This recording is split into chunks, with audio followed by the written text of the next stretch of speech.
નમસ્કાર મિત્રો, ધોરણ 7 પ્રકરણ 3 માહિતીનું નિયમન.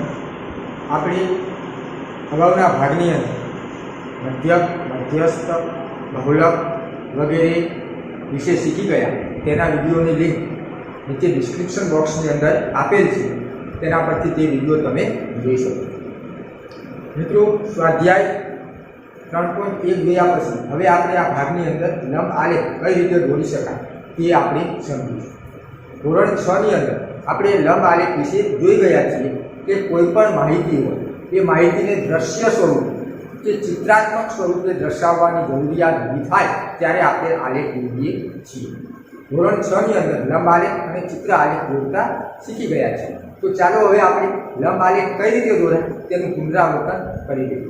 મિત્રો, ધોરણ 7 ની ટેક્સ્ટ એટલે કે ગણિતનું પાઠ્યપુસ્તક સાથે રાખશો તો ઉદાહરણ સમજવામાં વધુ સરળતા પડશે.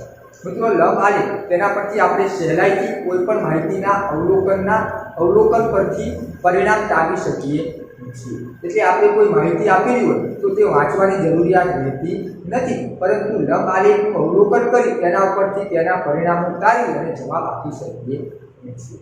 મિત્રો, લંબ આલેખ દોરવા માટે કઈ કઈ વસ્તુની જરૂરિયાત છે, આપણે કઈ રીતે લંબ આલેખ દોરીએ છીએ અને તેના પરથી કઈ રીતે પ્રશ્નના જવાબ આપીએ છીએ તે સમજવા પ્રયત્ન કરીશું. સૌથી પ્રથમ મિત્રો, ઉદાહરણની અંદર આપણે ઉદાહરણ 8 એ જોઈશું અને તેના પરથી આપણે લંબ આલેખ કઈ રીતે દોરાય તે સમજીશું.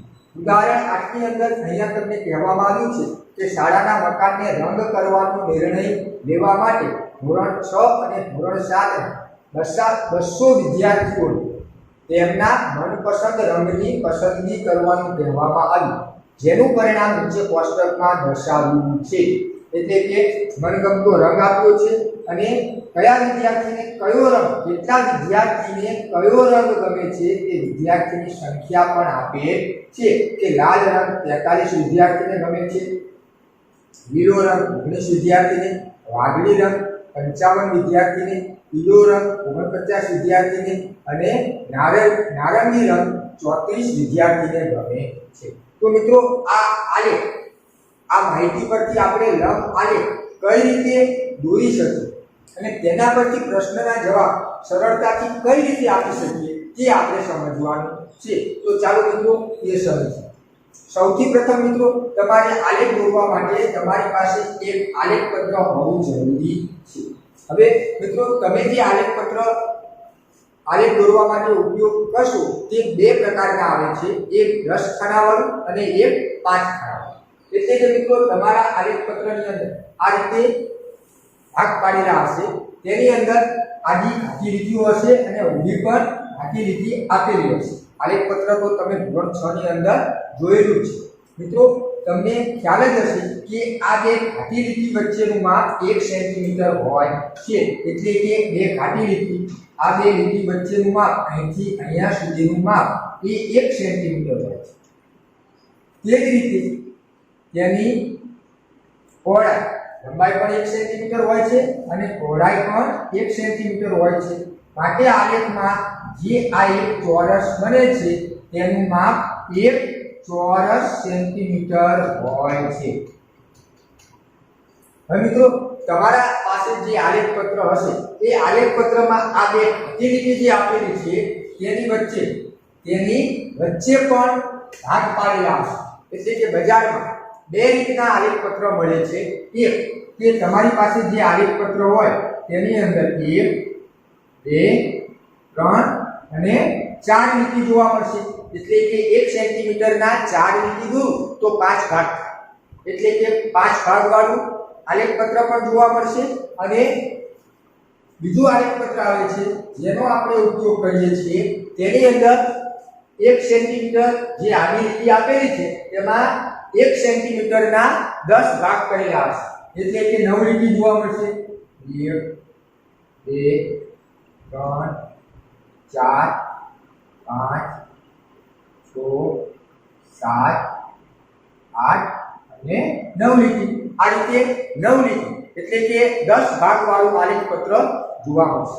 મિત્રો, આપણી પાસે અત્યારે 6, 7, 8 ની અંદર 10 ખાનાવાળા આલેખ પત્રનો આપણે વધારે ઉપયોગ કરીએ છીએ। તો ચાલો હવે આલેખપત્ર સમજ્યા બાદ આલેખપત્રમાં આપણે શું સમજ્યા? બે ઘાટી લીટી વચ્ચેનું માપ 1 સેન્ટીમીટર હોય છે। બજારમાં જે આલેખ પેપર મળે છે તે બે પ્રકારના આવે છે, માટે તમારી પાસે કયું આલેખ પેપર છે તે તમારે જોવું જોઈએ કે 5 ભાગવાનું છે કે 10 ભાગવાનું। 5 ભાગ હોય તો એમાં 1 સેન્ટીમીટરની વચ્ચે 4 લાઈન કરેલી હશે, અને જો 10 ભાગવાનું હોય તો તેમાં 1 સેન્ટીમીટરની વચ્ચે 9 લાઈન કરેલી હશે, જેથી 10 ભાગ થઈ જાય। તો ચાલો મિત્રો હવે આ આલેખ પેપરનો ઉપયોગ કરી અને આપણે આલેખ કઈ રીતે દોરી શકીએ। ઉદાહરણ 8 તેમાં તમને માહિતીની અંદર રંગ અને કેટલા વિદ્યાર્થીને તે રંગ ગમે છે તેનો લંબ આલેખ આપણે દોરવાનો છે। મિત્રો આપણે અગાઉના ધોરણની અંદર પણ જોઈ ગયા છીએ કે આલેખ દોરવા માટે તમારું જે આલેખ પેપર છે તેમાં સૌથી પ્રથમ તમારે બે અક્ષ દર્શાવવાના હોય છે, એટલે કે x અક્ષ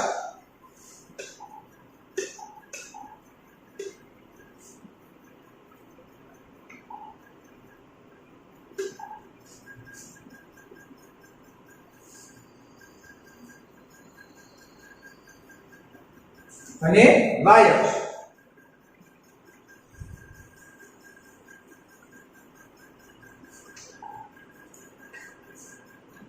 તેનું આપણે નામ પણ લખીશું। હવે ત્યારબાદ મિત્રો x અક્ષ અને y અક્ષ દર્શાવ્યા બાદ x અક્ષ અને y અક્ષ જ્યાં છેદે તે બિંદુને ઉદ્ગમ બિંદુ કહેવામાં આવે છે, માટે આપણે જ્યાં છેદે છે ત્યાં 0 એટલે કે 0 લખીશું। y અક્ષ ઉપર જ્યારે આપણે સંખ્યા લખવાની આવે ત્યારે બે અક્ષ જ્યાં છેદે છે ત્યાંથી શરૂઆત થાય છે, એટલે કે અહીંયા માપ 0 છે। હવે મિત્રો x અક્ષ અને y અક્ષ દોર્યા બાદ આપણને એ પણ ખ્યાલ છે કે x અક્ષ ઉપર કઈ માહિતી લખવામાં આવે છે અને y અક્ષ ઉપર કઈ માહિતી લખવામાં આવે છે। મિત્રો x અક્ષ પર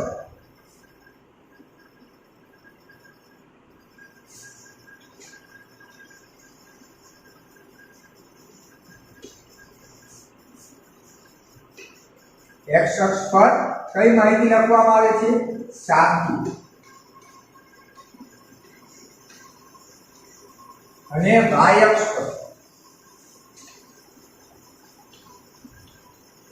કઈ માહિતી લખવામાં આવે છે? તો કે સંખ્યાત્મક। x અક્ષ ઉપર શાબ્દિક, વર્ણનાત્મક એટલે કે નામ વગેરે વિગત x અક્ષ પર લખવામાં આવે છે, અને y અક્ષ ઉપર સંખ્યાત્મક એટલે કે જે માહિતી આંકડામાં આપેલી હોય તે માહિતી y અક્ષ પર લખવામાં આવે છે। મિત્રો હવે આપણે આગળ જોઈશું કે આલેખ દોરવાની શરૂઆત x અક્ષ y અક્ષ દોર્યા બાદ આપણે x અક્ષ ઉપર શાબ્દિક માહિતી દર્શાવીશું। તો શાબ્દિક માહિતીની અંદર અહીંયા આપણને કલરના નામ આપ્યા છે।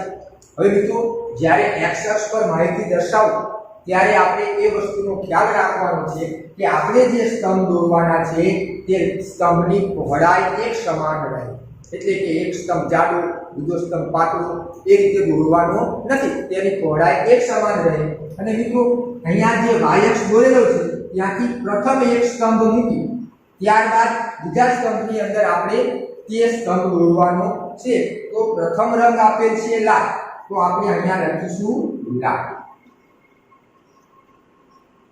મિત્રો તમારી પેન્સિલની લીડ પાતળી હોય, શાર્પ હોય, માટે તમે આમ આડું પણ લખી શકશો।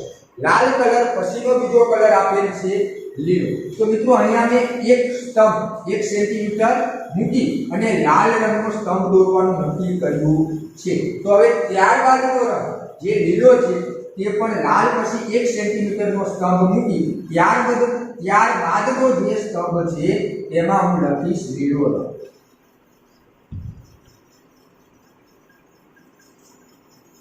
ત્યારબાદ મિત્રો વાદળી, તો હવે હું શું કરીશ? 1 સેન્ટીમીટરનો એક સ્તંભ મૂકી ત્યારબાદનો જે સ્તંભ છે તેમાં લખીશ વાદળી।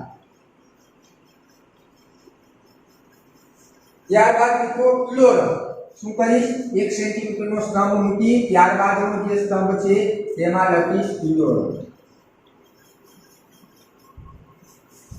ત્યારબાદ મિત્રો નારંગી રંગ, તો પીળા રંગનો જે સ્તંભ દર્શાવવાનો છે એક સ્તંભ મૂકી હું દર્શાવીશ નારંગી.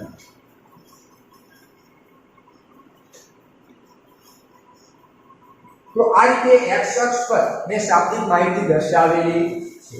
હવે મિત્રો y અક્ષ પર મારે સંખ્યાત્મક માહિતી દર્શાવવાની છે. મિત્રો સંખ્યાત્મક માહિતી એટલે તમને અહીં કેટલા વિદ્યાર્થીને કયો રંગ પસંદ છે તે આપે છે કે લાલ રંગ 43 વિદ્યાર્થીને, લીલો રંગ 19 વિદ્યાર્થીને, વાદળી રંગ 55 વિદ્યાર્થીને, પીળો રંગ 49 વિદ્યાર્થીને અને નારંગી રંગ 34 વિદ્યાર્થીને ગમે છે.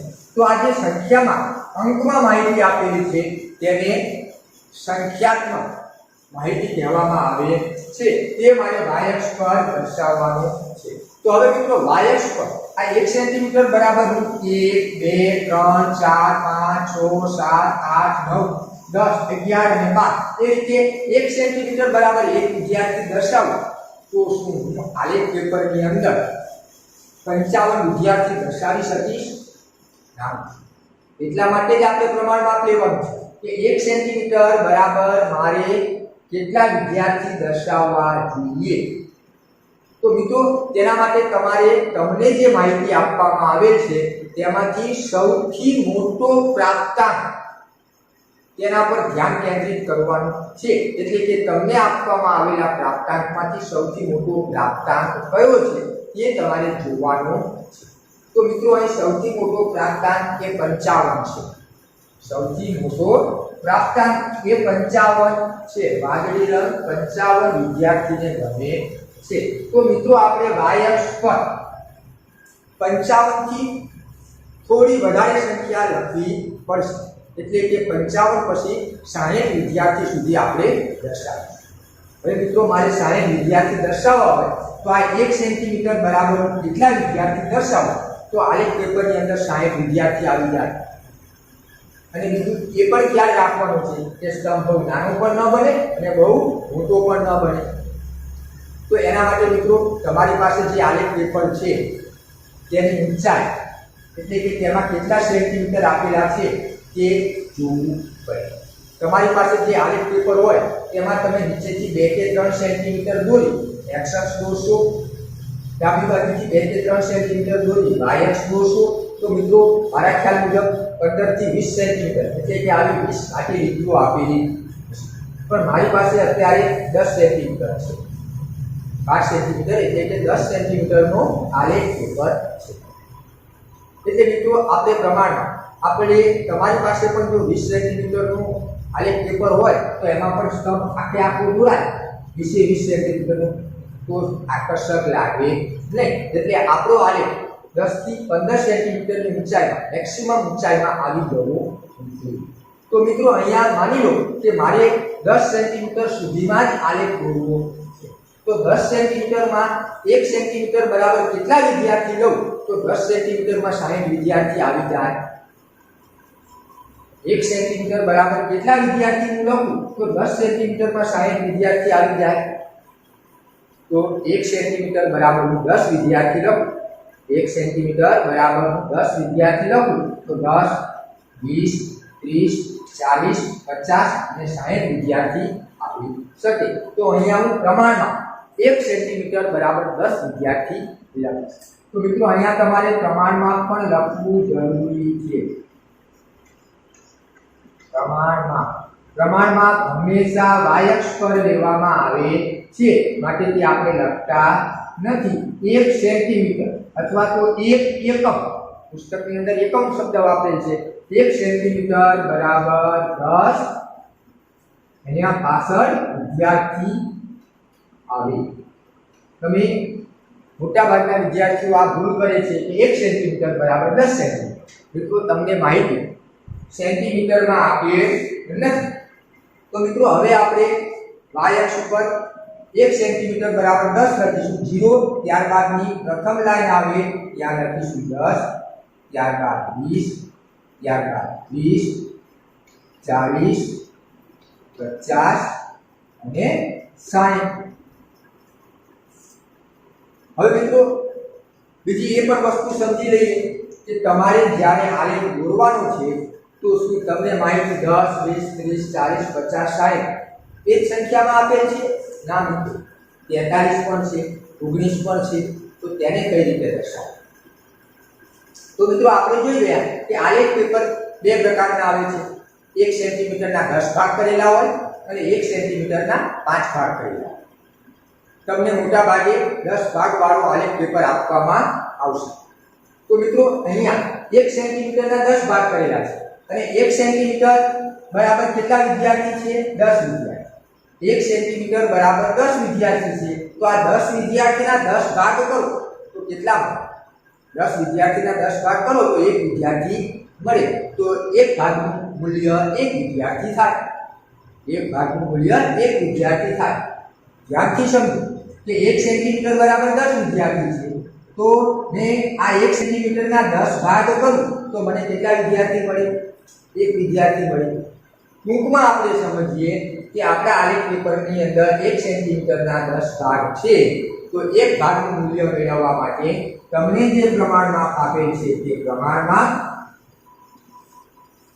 એને છેદમાં તમારો આલેખ જેટલા ભાગનો હોય 10 ભાગનો છે તો 10 લખીશું. 10 ભાગ્યા 10, 10 ના 10 ભાગ કરીશું તો અહીંયા 1 ભાગ એટલે કે 1 લાઈનનું મૂલ્ય 1 વિદ્યાર્થી થશે. હવે માની લો કે તમારી પાસે જે આલેખ પેપર છે તે 5 ભાગનો છે એટલે કે વચ્ચે 4 જ લાઈન કરેલી છે. તો મિત્રો શું કરીશું? 10 ના કેટલા ભાગ કરવા જોઈએ? 5 ભાગ, કારણ કે 1 સેન્ટીમીટરના 5 ભાગ કરેલા છે. માટે આપણે કરીશું 10 ભાગ્યા 5 બરાબર 2 થશે. માટે 1 લાઈનનું મૂલ્ય 2 વિદ્યાર્થી.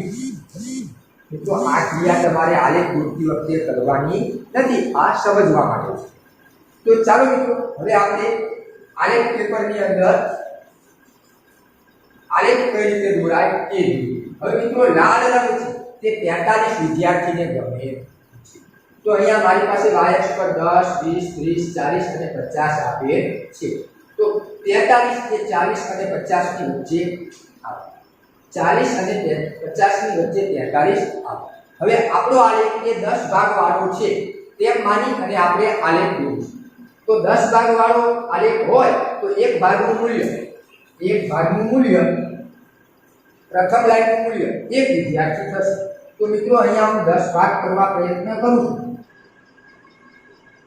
મિત્રો આ રીતે 9 લાઈન દોરેલી હશે. 9 લાઈન દોરો એટલે 10 ભાગ થાય. તો મિત્રો મારે 43 વિદ્યાર્થી દર્શાવવા હોય તો અહીંયા 40 પછીની પ્રથમ લાઈને 41, બીજી લાઈને 43 અને ત્રીજી લાઈને 43 થશે. એટલે કે આ ત્રીજી લાઈન ત્યાં દોરેલી છે ત્યાં સુધી મારે સ્તંભની ઊંચાઈ રાખવી જોઈએ.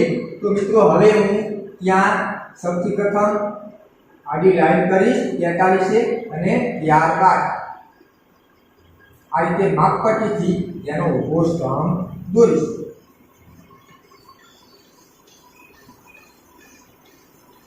હવે ત્યારબાદ મિત્રો લીલો રંગ એ 19 વિદ્યાર્થી દર્શાવે છે. 19 એ 10 અને 20 ની વચ્ચે આવે. 19 એ 10 અને 20 ની વચ્ચે આવે. તો 10 અને 20 ની વચ્ચે આપણે કેટલા ભાગ કરવા જોઈશે? 10. મિત્રો તમારા આલેખની અંદર ભાગ કરીને જ આપેલા હશે. મિત્રો 19 તો 10 પ્રથમ લાઈને 10 11 12 13 એક ભાગ એટલે 1 વિદ્યાર્થી. 14 15 16 17 18 અને 19. તો મિત્રો અહીંયા જે 9મી લાઈન છે ત્યાં 19 વિદ્યાર્થી આવશે. તો મારે ત્યાં સુધી આપણે સ્તંભ દોરવો જોઈએ.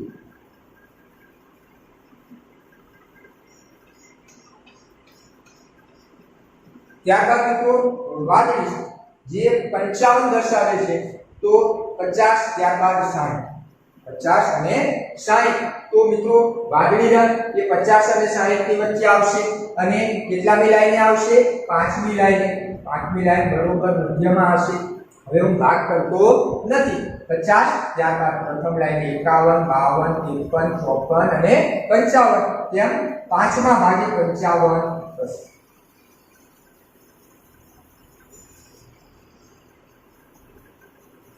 ત્યારબાદ મિત્રો પીળો રંગ એ 49 વિદ્યાર્થી દર્શાવે છે. તો 49 40 અને 50 ની વચ્ચે આવશે અને પીળામાં અહીંયા 40 પછી પ્રથમ લાઈને 41 42 43 44 45 46 47 48 અને નવમી લાઈને શું આવશે 49. તો નવમો જે ભાગ છે ત્યાં આપણે 49 દર્શાવીશું. ત્યારબાદ મિત્રો નારંગી રંગ જે 34 વિદ્યાર્થી દર્શાવે છે, જે 30 અને 40 ની વચ્ચે આવશે. 30 અને 40 ની વચ્ચે આવશે. 34 30 પછીની ચોથી લાઈન, 30 પછીની પ્રથમ લાઈન 31,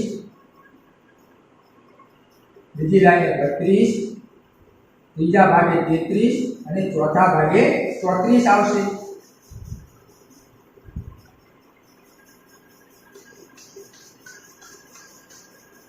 મિત્રો તમારે આલેખની અંદર આ ભાગ કરવાની જરૂરિયાત રહેશે નહીં. તમારા આલેખ પેપરની અંદર તો 1 સેન્ટીમીટરના 10 ભાગ કરીને આપેલા હશે. હવે મિત્રો આ રીતે આલેખ દોરીએ તો આ આલેખ પરથી આપણે સરળતાથી પ્રશ્નના જવાબ આપી શકીએ કે કયો રંગ સૌથી વધારે વિદ્યાર્થીઓને ગમે છે. તો તમે સ્તંભનું અવલોકન કરશો. કયો સ્તંભ સૌથી ઊંચો છે? વાદળી રંગનો, માટે વાદળી રંગ સૌથી વધુ વિદ્યાર્થીને ગમે છે. કયો રંગ સૌથી ઓછા વિદ્યાર્થીને ગમે છે? કયો સ્તંભ સૌથી નીચો છે? લીલા રંગ, માટે લીલો રંગ સૌથી ઓછા વિદ્યાર્થીને ગમે છે. અહીં કેટલા રંગ? બીજો પ્રશ્ન તમને પૂછ્યો હતો કે કુલ કેટલા રંગ છે? કયા કયા? તો કુલ 5 રંગ છે. કયા કયા? લાલ, લીલો, વાદળી, પીળો અને નારંગી. તો આ રીતે તમે સહેલાઈથી પ્રશ્નના જવાબ પણ આપી શકો છો. ચાલો મિત્રો હવે ઉદાહરણ 9 પરથી આપણે લંબ આલેખ દોરતા અને તેના પ્રશ્નના જવાબ આપતા શીખીએ. ઉદાહરણ 9 ની અંદર 6 વિદ્યાર્થીઓએ 600 માંથી મેળવેલા ગુણની માહિતી આપે છે. 6 વિદ્યાર્થીઓએ 600 માંથી મેળવેલા ગુણની માહિતી આપે છે અને તેને તમારે આલેખ પર દર્શાવવાનું છે. ચાલો મિત્રો આલેખ પર દર્શાવીએ. સૌથી પ્રથમ આપણે શું દોરીશું? x અક્ષ અને y અક્ષ.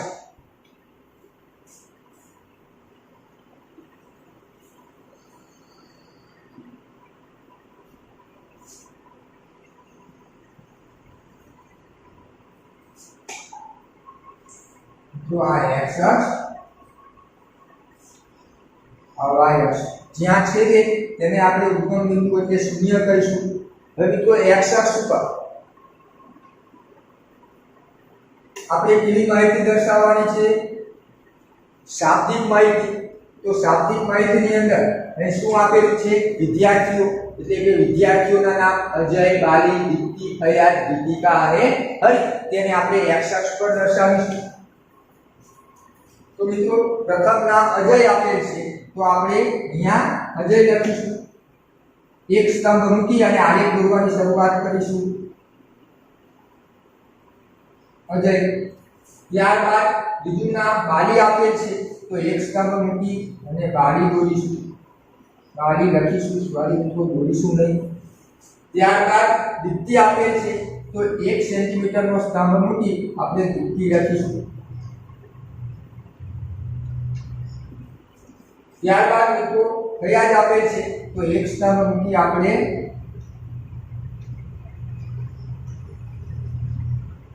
ફયાદ લખીશું. ત્યારબાદ મિત્રો દીપિકાનું નામ આપેલ છે તો એક સ્તંભ મૂકી આપણે દીપિકા લખીશું. ત્યારબાદ મિત્રો હરિનું નામ આપેલ છે તો એક સ્તંભ મૂકી આપણે હરિ લખીશું. મિત્રો ખ્યાલ રાખો કે સ્તંભની પહોળાઈ પણ સરખી થવી પડે અને તેની વચ્ચે મુખ્ય જગ્યા પણ સરખી રાખવી જોઈએ જેથી આપણો આલેખ આકર્ષક બને. તો મિત્રો આપણે x અક્ષ ઉપર શાબ્દિક માહિતી એટલે કે વિદ્યાર્થીઓના નામ આપેલા હતા તે દર્શાવો. હવે y અક્ષ ઉપર સંખ્યાત્મક માહિતી એટલે કે તેમના ગુણ દર્શાવવા. પરંતુ y અક્ષ પર આ આપેલ માહિતી સીધી જ દર્શાવવામાં આવતી નથી. એના માટે આપણે શું લેવું જોઈએ? પ્રમાણમાં. પ્રમાણમાં લેવા માટે શું જોવાનું મિત્રો? સૌથી મોટો પ્રાપ્તાંક. તો સૌથી મોટો પ્રાપ્તાંક કયો છે? કયા વિદ્યાર્થીએ સૌથી વધારે ગુણ મેળવ્યા છે? બાલી નામના વિદ્યાર્થીએ 500 ગુણ મેળવ્યા છે. તો આપણે y અક્ષ પર 500 સુધી ગુણ દર્શાવવાના છે. તો શું મિત્રો આપણે 1 સેન્ટીમીટર બરાબર 10 ગુણ લઉં તો હું અહીંયા 500 ગુણ દર્શાવી શકીશ? મિત્રો 500 કરતા પણ વધારે થોડી વધારે સંખ્યા લેવાની છે એટલે કે 600 ગુણ દર્શાવવાના છે તો શું અહીંયા 1 સેન્ટીમીટર બરાબર 10 ગુણ લઉં તો 10 20 30 40 50 60 70 80 90 110 અને 120 સુધી દર્શાવી શકું તો મિત્રો મારે પ્રમાણમાં શું લેવું જોઈએ મિત્રો અહીંયા હું 1 સેન્ટીમીટર બરાબર 100 ગુણ લઉં તો 100 200 300 400 500 અને 600 દર્શાવી શકું છું 1 સેન્ટીમીટર બરાબર 50 ગુણ લઉં તો 50 100 150 200 250 300 350 400 450 500 550 અને 600 દર્શાવી શકું છું પરંતુ મિત્રો મારી પાસે આલેખ પેપર આ માપનું છે બોર્ડના માપ અને 50 લઉં તો આખા બોર્ડની અંદર આલેખ આવી જાય છે તે આકર્ષક લાગે નહીં આપણો સ્તંભ બહુ ઊંચો પણ ન થવો પડે બહુ નીચો પણ થવો જોઈએ નહીં તો હું અહીંયા પ્રમાણમાં જે આપણે લેવાનું નક્કી કરીએ તેને અહીંયા લખવાનું છે તો પ્રમાણમાં 1 સેન્ટીમીટર બરાબર 100 વિદ્યાર્થી આપણે લઈશું જે અહીંયા લખીશું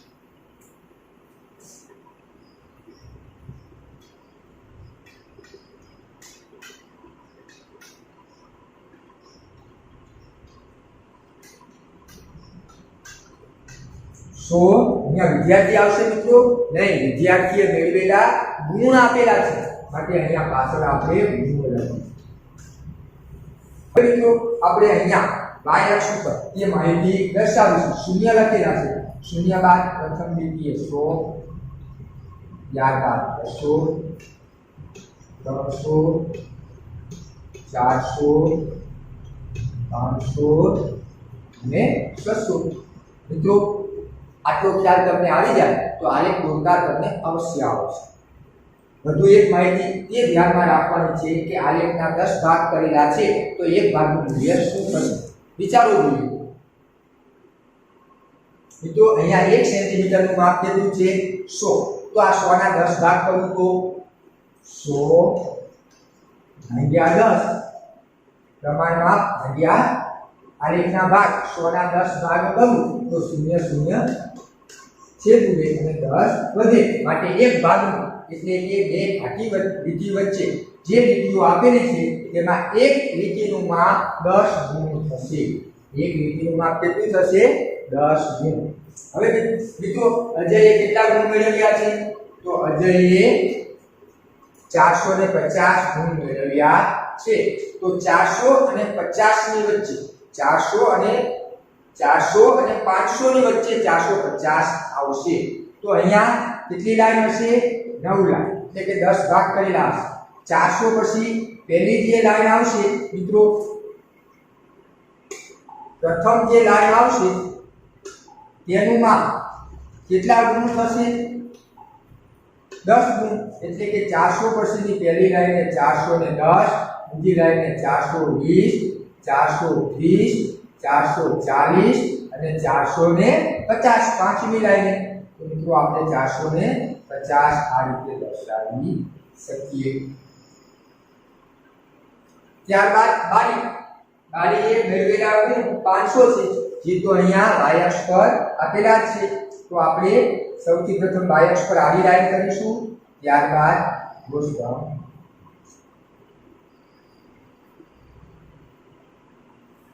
ત્યારબાદ મિત્રો દ્વિતીય મેળવેલા 300 છે 300 પણ y અક્ષ પર આપેલા છે તો 300 y અક્ષ પર આડી લાઈન તમારે આ રીતે લાઈન દોરવી પડશે